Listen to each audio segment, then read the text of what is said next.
Bună seara, ladies and gentlemen.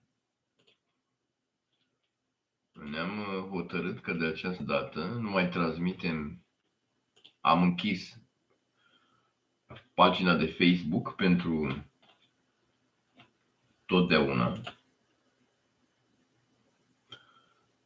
Și acum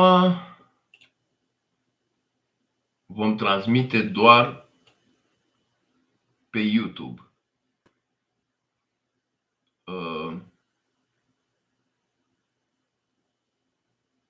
Da.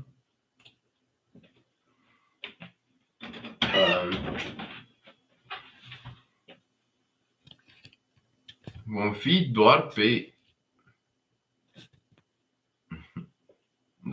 vom fi doar pe YouTube de această dată. Ok. Numele meu, bine, multă lume nu știe pentru că acum nu o să mai transmitem adică nu mai suntem pe Facebook, pe pagina de Facebook, deoarece am închis-o. Și acum voi apărea doar pe YouTube, în transmisii live ori în înregistrări. Să începem de această dată cu o descriere sau, ca să-i spunem așa, o mică povestioară în limba engleză. Da. Cred că putem începe. Ok. We present the short story of The Ransom of a Red Chief by O. Henry. This story was adapted on VOA Learning English by Shelley Gollust. It was produced by Lowen Davis. Here is Sheep O'Neill with the story. It looked like a good thing, but wait till I tell you. We were down south in Alabama, Bill Driscoll and myself. When this kidnapping idea struck us, there was a town down there as flat as a pancake and called Summit. Bill and I had about $600. We needed just $2,000 before more for an an illegal land deal in Illinois. We choose for our victim the only child of influential citizen named Ebenezer Dorset. He was a boy of 10 with red hair. Bill and I thought that Ebenezer would pay a ransom of $2,000 to get his boy back.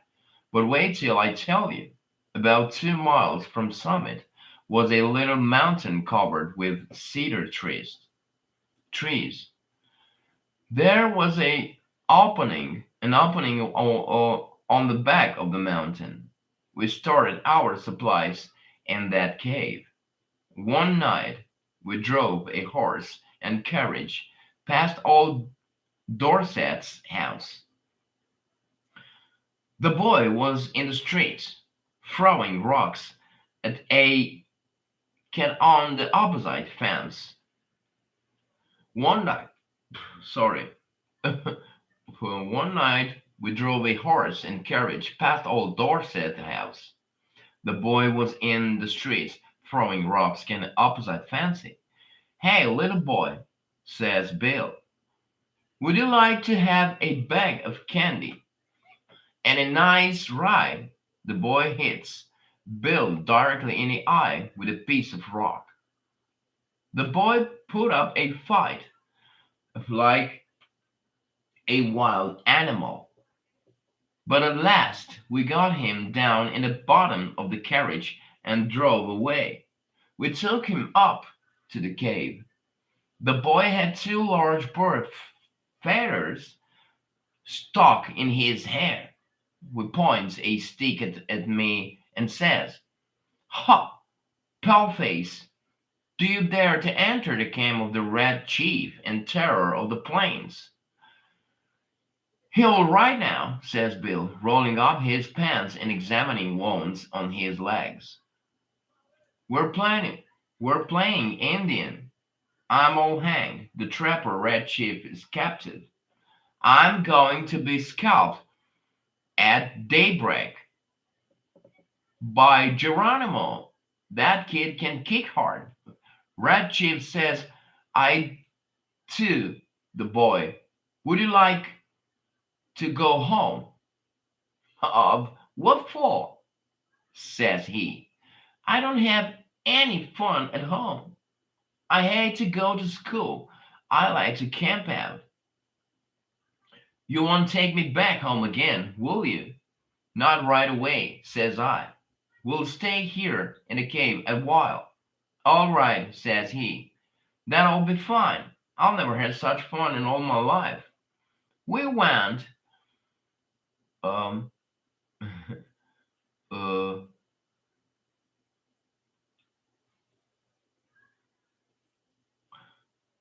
um, oh, it says all we fun. Oh, wow. Man.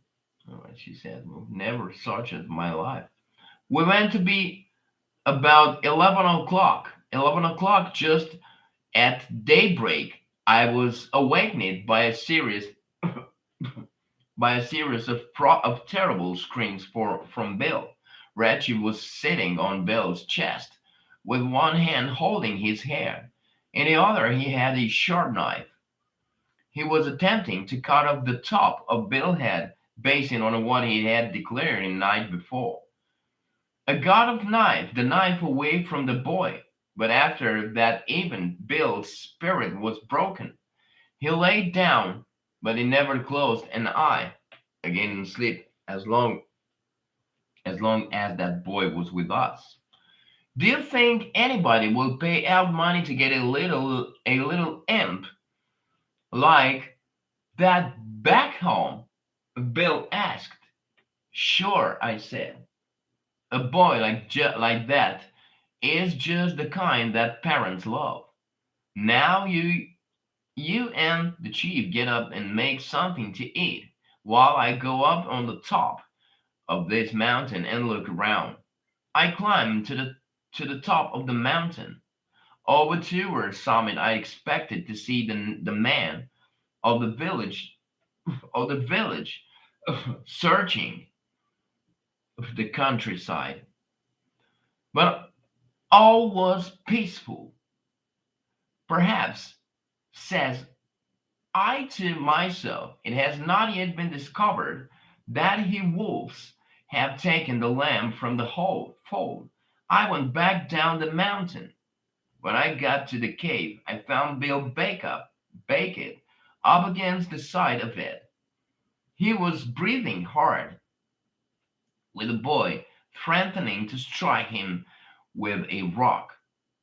"He put a red hot potato down my back," explained Bill, "and then crushed it with his foot. I hit his ears. Have you got a gun with you, Sam?"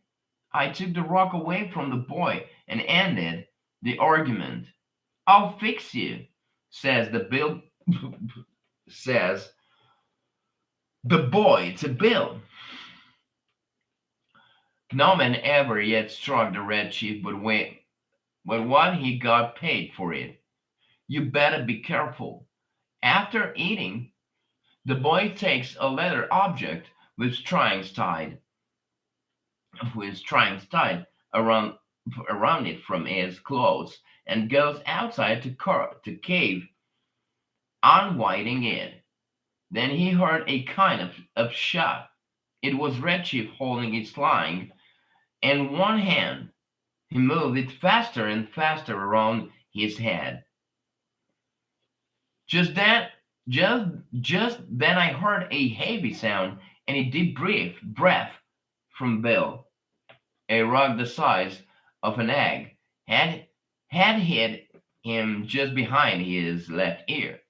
Bill fell in the fire across the frying pan of his water of washing the dishes.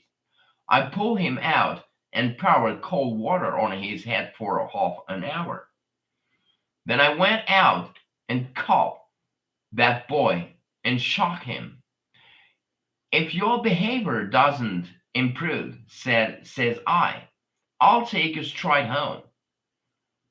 Now you are going to be good or not. I was only funning, says he. I didn't mean to hurt old Hank. But what did he hit me for? I'll believe you. Don't send me home. I thought it's best to send a letter to old man Dorset that day, demanding demanding the ransom and telling how it should be paid. The letter said, "We have your boy hidden in a place far from Summit. We demand $1,500 for his return. The money to be left at midnight tonight at the same place, in the same box as our answer. If you agree to these terms, send the answer in writing by a messenger tonight at 8:30. After crossing Owl Creek on the road to Popular Cove, there are three large trees. At the bottom of the fancy opposite the fir tree will be a small box. The messenger will place the answer in this box and return immediately to Summit. If you fail to agree to our demand, you will never see your boy again. If you pay the money as demanded, he will be returning to you safe and well within 3 hours."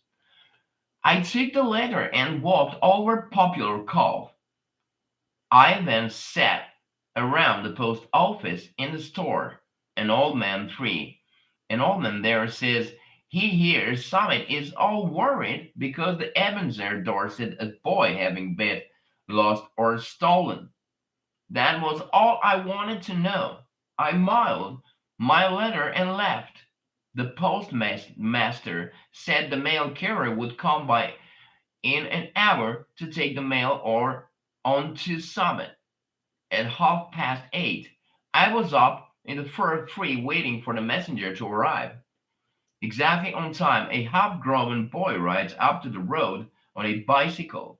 He finds he finds the box and the food of the fancy. He puts a folded piece of paper into it and leaves, turning back towards Summit. I slide down to tree, got a note, and was back at the cave in half an hour. I opened the note and read it to Bill.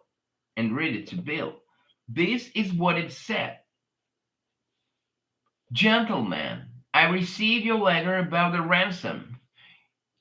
You ask for the return of any son of my son. I think you are a little high in your demands. I hurry make your a counter proposal which I believe you will accept. You bring Johnny home and pay me $250 and I agree to take him off your hands.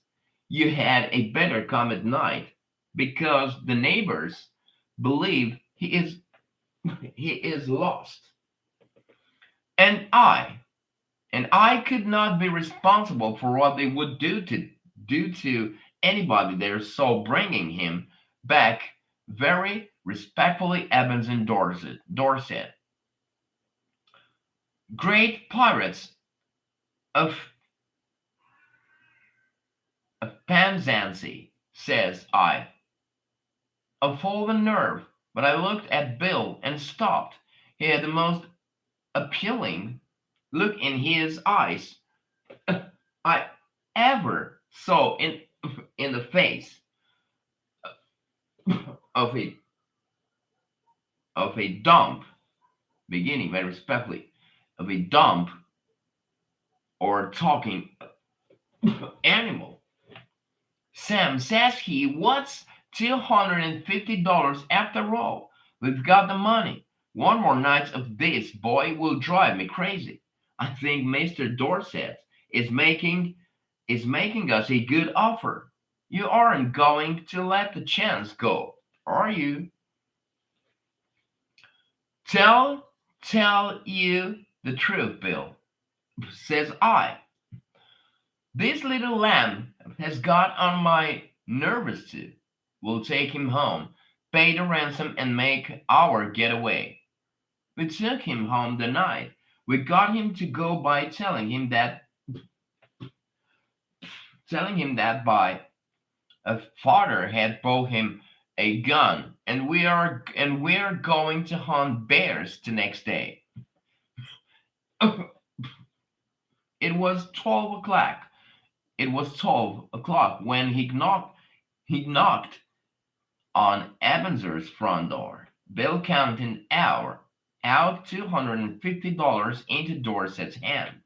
When the boy learned we were planning to leave him at home, he started to cry loudly and held himself as tight as he could Bill's leg.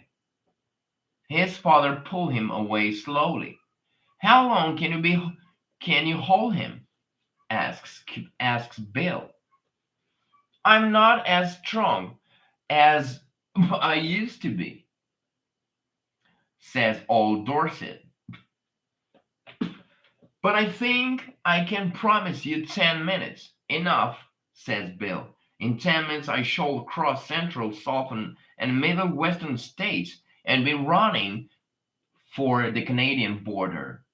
And as dark as it was, and as fat as Bill was, and as God a runner's a runner as I'm he was a good mile and a half out of Summit before I could catch him. Okay, so that was the story. Uh, we'll see to the next story, and I say you have a nice night and have a nice evening. Bye bye.